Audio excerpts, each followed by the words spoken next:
ಸರ್ಕಾರ, ರಾಜ್ಯ ಸರ್ಕಾರದ ಸಂಪುಟ ಸಭೆ ನಮ್ಮ ಜಿಲ್ಲೆಯಲ್ಲಿ ನಮ್ಮ ನಂದಿಗಿರಿಯಲ್ಲಾಗುವಂಥದ್ದು ಸಂತೋಷಕರ, ಸ್ವಾಗತಾರ್ಹ ಅಂತ ನಾನು ಅನ್ಕೊಂಡಿದ್ದೆ. ಇವತ್ತು ಹಠಾತ್ ಆಗಿ ಅವರು ಕೊನೆ ಕ್ಷಣದಲ್ಲಿ ನಾಳೆ ಇರೋ ಇವತ್ತು ಕ್ಯಾನ್ಸಲ್ ಮಾಡಿರೋ ಉದ್ದೇಶ ನನಗೆ ಗೊತ್ತಿಲ್ಲ. ಇದು ನಮಗೆ ಬೇಸರ ತಂದಿದೆ. ಇದು ಖಂಡಿತವಾಗಿ ನಮಗೆಲ್ಲ ಕೂಡ, ಬಹುಶಃ ಕಾಂಗ್ರೆಸ್ನ ಪ್ರತಿನಿಧಿಗಳು ಈ ಜಿಲ್ಲೆಯಲ್ಲಿ ಇರ್ತಕ್ಕಂಥವ್ರಿಗೂ ಬೇಸರ ತಂದಿರ್ಬೋದು ಅಂತ ತಿಳ್ಕೊಂಡಿದ್ದೆ. ಕಾರಣ ಇವತ್ತು ಸರ್ಕಾರ ಹೇಳ್ಬೇಕಾಗಿದೆ. ಯಾಕೆ ಕಲಬುರಗಿಯಲ್ಲಿ ಮಾಡಿದ್ದೀರಿ, ಬೇರೆ ಬೇರೆ ಕಡೆ ಎಲ್ಲ ಮಾಡ್ತಾ ಇದ್ದೀರಿ, ಮಲೆ ಮಹದೇಶ್ವರ ಬೆಟ್ಟದಲ್ಲಿ ಮಾಡಿದ್ದೀರಿ, ಚಾಮರಾಜನಗರದ ಮಲೆ ಮಹದೇಶ್ವರ ಬೆಟ್ಟದಲ್ಲಿ ಮಾಡಿದ್ದೀರಿ, ಕಲಬುರಗಿಯಲ್ಲಿ ಮಾಡಿದ್ದೀರಿ. ನನಗನ್ಸ್ತದೆ ಕಳೆದ ಎರಡೂವರೆ ವರ್ಷ ಆಯಿತು ಕಾಂಗ್ರೆಸ್ ಸರ್ಕಾರ ಬಂದ್ಮೇಲೆ ಚಿಕ್ಕಬಳ್ಳಾಪುರ, ಕೋಲಾರ, ಬೆಂಗಳೂರು ಗ್ರಾಮಾಂತರ ಈ ರೀತಿಯಲ್ಲಿ ಎಲ್ಲ ಬಯಲು ಸೀಮೆ ಜಿಲ್ಲೆಗಳ ಬಗ್ಗೆ ಈ ಸರ್ಕಾರ ನಿರ್ಲಕ್ಷ್ಯವನ್ನ ಮುಂದುವರಿಸ್ತಾ ಇದೆ. ನಿರ್ಲಕ್ಷ್ಯ ಮಾಡಿದ್ದಾರೆ, ಅದು ಈಗ ಮುಂದುವರಿಸ್ತಾ ಇದ್ದಾರೆ ಅನ್ನೋದಕ್ಕೆ ಸಂಪುಟ ಸಭೆ ಇಲ್ಲಿ ರದ್ದಾಗಿರೋದು ನಮಗೆ ಇದರಿಂದ ನಿದರ್ಶನ ಆಗಿದೆ. ಇದೇ ಒಂದು ದೊಡ್ಡ ಪ್ರೂಫ್. ಯಾವುದೇ ಬಡ್ಜೆಟ್, ಈಗ 3ನೇ ಬಡ್ಜೆಟ್ ಮಾಡೋರಿದ್ದಾರೆ, ಯಾವ ಬಡ್ಜೆಟ್ ಅಲ್ಲೂ ನಮ್ಮ ಭಾಗಕ್ಕೆ ವಿಶೇಷವಾಗಿ ಪ್ರಾತಿನಿಧ್ಯ ಕೊಡಲಿಲ್ಲ. ನಾವು ಹಿಂದಿನ ಸರ್ಕಾರ ಮಾಡಿದ್ದು ಕೂಡ ಏನು ಮಾಡಲಿಲ್ಲ.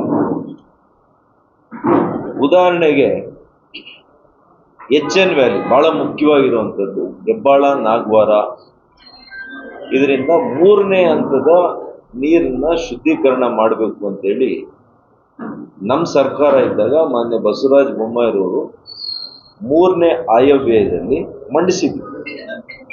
3ನೇ ಹಂತ ನಾವು ಮಾಡ್ತೀವಿ ಅಂತ. ನಮ್ಮ ಸರ್ಕಾರ ಬಂದಿದ್ರೆ 100ಕ್ಕೆ 100 3ನೇ ಹಂತದ ಶುದ್ಧೀಕರಣ ಕ್ಲಿಯರೆನ್ಸ್ ಆಗ್ತಾ ಇರಲಿಲ್ಲ. It is A drinking water project ಅಂತಾನೆ ಇವತ್ತಿಗೂ ಇರೋದು.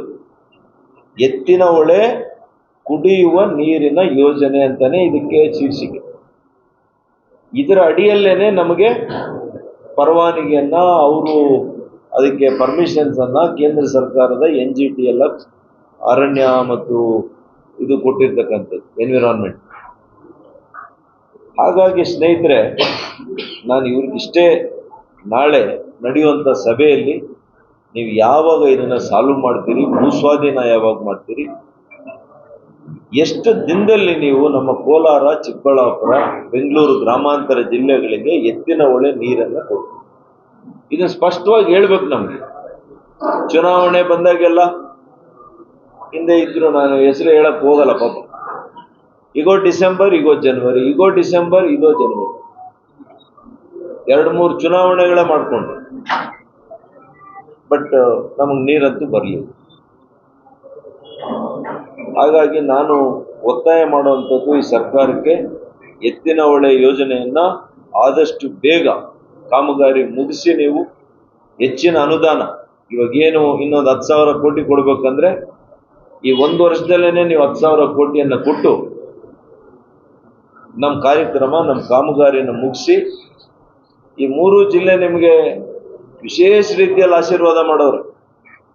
ಈ ಕ್ಷೇತ್ರ, ಈ ಜಿಲ್ಲೆಯಲ್ಲಂತೂ ಹೆಚ್ಚು ಕಡಿಮೆ 5ಕ್ಕೆ 4 ಕಾಂಗ್ರೆಸ್ ಶಾಸಕರಿದ್ದಾರೆ. ಕೋಲಾರದಲ್ಲಿ ಕೂಡ 6ರಲ್ಲಿ 5 ಜನ ಇದ್ದಾರೆ. ಬೆಂಗಳೂರು ಗ್ರಾಮಾಂತರದಲ್ಲಿ 4ರಲ್ಲಿ 3 ಇದ್ದಾರೆ. 15 ಸ್ಥಾನದಲ್ಲಿ 12 ಜನ ಕಾಂಗ್ರೆಸ್ ಅವ್ರು ಕೊಟ್ಟಿರುವಾಗ ನೀವು ಅವ್ರನ್ನಾದ್ರೂ ನೋಡಿ ನೀವು ಹಣ ಕೊಡಬೇಕು ಅಂತೇಳಿ ನಾನು ನಿಮಗೆ ಒತ್ತಾಯ ಮಾಡ್ತೀನಿ. ಒಳ್ಳೆ ಡಿಸ್ಟೆನ್ಸ್ ಮೇಂಟೈನ್ ಮಾಡಿ ಈ ಕ್ಷೇತ್ರದ ಸರ್ವಾಂಗೀಣ ಅಭಿವೃದ್ಧಿ ಆಯಿತು.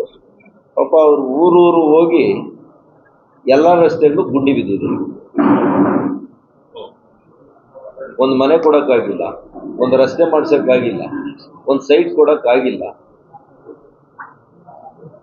ನೀ ಕೊಡೋಕ್ಕೆ ಡಾಕ್ಟ್ರು, ನೀ ಕೊಡೋಕ್ಕೆ ಇಂಜಿನಿಯರ್, ನಿಲ್ಸರ್. ಪೆದ್ದಮ್ಮ ಇಲ್ಲಿ ನೇನು ಕಟ್ಟಿ ಅಲ್ರಿ, ಈ ಡ್ರಾಮಾ ಮಾತುಗಳು ಬಹಳ ದಿನ ನಡೆಯಲ್ಲ. ಡ್ರಾಮಾ ಅಂತ ಗೊತ್ತಾಗೋಗಿದೆ. ಜನರಿಗೆ ಬಿಡಿ ಬಹಳ ದಿನ ಆಗೋಗಿದೆ ಗೊತ್ತಾಗಿ, ಆ ಪಕ್ಷದ ಕಾರ್ಯಕರ್ತರಿಗೂ ಗೊತ್ತಾಗಿದೆ. ಅವ್ರ ಬಗ್ಗೆ ಮಾತಾಡಿ ಏನು ಉಪಯೋಗ ತಗೊಳ್ಳಿ. ನಮ್ಮ ಕ್ಷೇತ್ರದ ಜನತೆ ಅರ್ಥ ಮಾಡ್ಕೋಬೇಕು. ಮತ್ತು ನಮ್ಮ ಸಂವಿಧಾನದಲ್ಲಿ ಒಂದ್ಸಲಿ ಆಯ್ಕೆ ಮಾಡಿದ್ರೆ 5 ವರ್ಷ ಅವ್ರಿಗೆ ಅವಕಾಶ ಇರುತ್ತೆ ಅಲ್ಲ. ಸೊ ನಮ್ಮ ಜನರಿಗೂ ಕೂಡ 5 ವರ್ಷ, ಅವ್ರಿಗೂ ಕೂಡ ಏನು ಅವರು ಮಾಡಿರೋದು, ಅವ್ರು ಆಯ್ಕೆ ಮಾಡಿರೋ ಶಾಸಕರು ಏನು ಕೆಲಸ ಮಾಡ್ತಾರೆ ಅಂತ ಅವ್ರಿಗೂ ಕೂಡ ನೋಡೋದಕ್ಕೆ. ನನ್ನ 10 ವರ್ಷಗಳ ಕಾಲ ನಾನು ಆಯ್ಕೆ ಆಗಿದ್ದಾಗ ನಾನೇನು ಮಾಡಿದ್ದೆ ಹೋಲಿಕೆ ಮಾಡೋದಕ್ಕೆ ಅವ್ರಿಗೂ ಸರೋಗುತ್ತಲ್ಲ, ಸಮಯ ಸಾಕಾಗುತ್ತೆ. It is good always to compare ಮಾಡದೇ ಇದ್ರೆ ಒಬ್ಬ ವ್ಯಕ್ತಿದು ಒಂದು ಕೆಲಸದ್ದು ಅದರ ಮಾನ್ಯತೆ, ಅದರ ಗುಣಗಾನ ಮಾಡೋಕ್ಕಾಗಲ್ಲ. ಎರಡು ಕಂಪೇರ್ ಮಾಡಲೇಬೇಕು. ಕಂಪೇರ್ ಮಾಡೋದಕ್ಕೆ ಇವಾಗ ಒಳ್ಳೆ ಅವಕಾಶ ಮಾಡಲಿ. ನಾನೇನು ಹೇಳಿ ಪೇಪರ್ ವರ್ಕ್ ಮಾಡ್ಕೊಂತವ್ರಷ್ಟೇ, ಪೇಪರ್ ವರ್ಕ್. ವಿದೇಶಾಂಗ ಸಚಿವರ ಜೊತೆ, ಅವರ ಕಾರ್ಯದರ್ಶಿಗಳ ಜೊತೆ ಮಾತಾಡಿ ಬಂದಿದ್ದೀನಿ. ನಮ್ಮ ಅಲಿಪುರದ ಬಹಳ ಒಳ್ಳೆ ಪ್ರಶ್ನೆ ಕೇಳಿದಿರಿ.